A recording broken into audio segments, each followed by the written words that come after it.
थोडा वेळ शांत बसा. आज स्वामी तुमच्यासाठी एक खूप मोठा आणि मनाला स्पर्श करणारा संदेश घेऊन आले आहेत. कधीकधी आपल्याला असं वाटतं की नशीब आपल्या बाजूने नाही.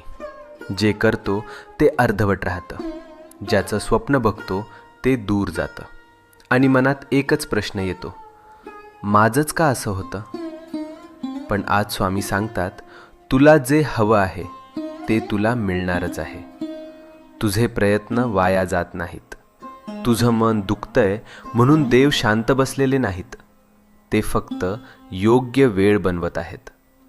तुझ्या आयुष्यातून अडथळे शांतपणे दूर होत आहेत. तुला दिसत नाहीये, पण परिस्थिती तुझ्या बाजूने फिरते आहे. ज्याला तू डिले समजतोस ते खरं तर प्रोटेक्शन आहे. तू विचार करतोस, मीच का स्ट्रगल करतोय? हे माझ्याच आयुष्यात का होतंय?